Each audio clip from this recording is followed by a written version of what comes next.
Protes di Balai Kota Jakarta, para orang tua murid ini keberatan dengan pemberlakuan seleksi penerimaan peserta didik baru atau PPDB berdasarkan usia. Nasib anak-anak kita ke depan, nasib dunia pendidikan.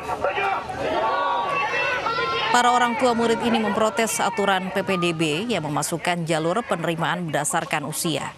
Untuk tingkat SD misalnya, sekolah dapat menerima siswa dari usia 6 hingga 12 tahun. Sedangkan untuk SMP, batas usia siswa bisa diterima adalah 15 tahun. Sementara untuk SMA atau SMK, batas umur siswa yang bisa diterima adalah hingga 21 tahun. Rentang umur yang terlalu jauh inilah yang memicu kekhawatiran orang tua murid karena bisa menimbulkan perbedaan pola pikir. Para orang tua murid ini menuntut Pemprov DKI merevisi aturan PPDB 2020 dan menghapuskan seleksi penerimaan siswa berdasarkan usia.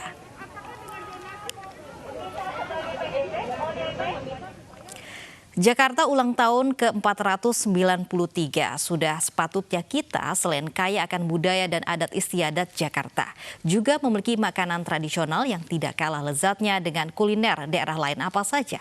Berikut informasinya.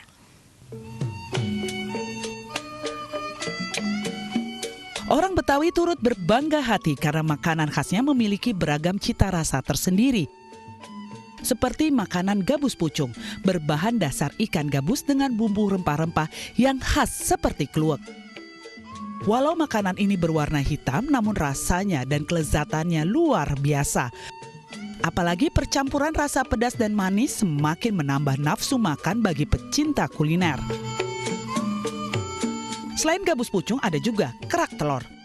Kerak telur menjadi salah satu kuliner khas Betawi yang dicari masyarakat. Bahan baku yang digunakan tidak jauh berbeda dengan kerak telur biasanya.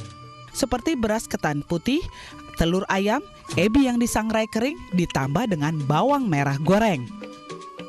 Sementara kuliner Betawi juga memiliki salad, biasa disebut dengan asinan Betawi. Nah, asinan termasuk jajanan yang digemari banyak orang. Asinan Betawi ini ada dua macam, yaitu asinan sayur dan asinan buah. Sayurannya seperti kol, mentimun, selada, dan tahu putih tersaji segar. Teksturnya renyah, berbeda dengan asinan sayur lainnya.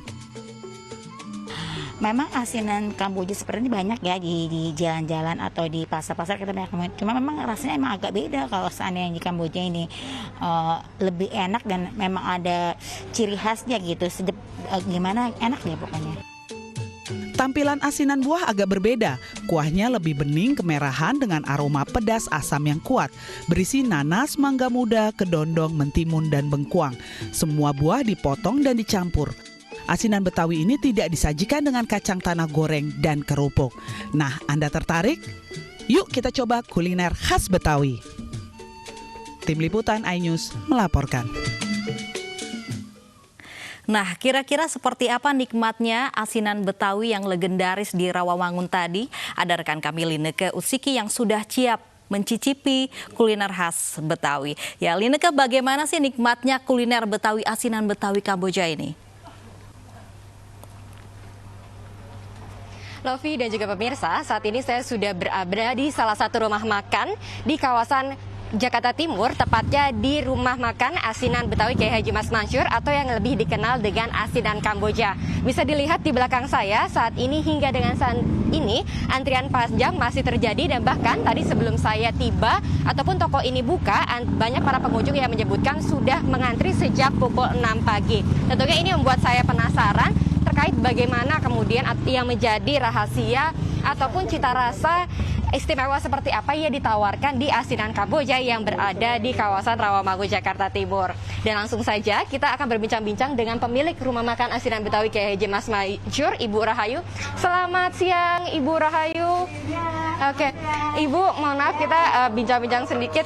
Ibu, kalau misalkan kita lihat nih Ibu lagi sibuk sekali, lagi meracik, isinya ada apa saja nih Ibu Rahayu? Asinan sayur isinya ada kol, toge, tahu timun, dan selada.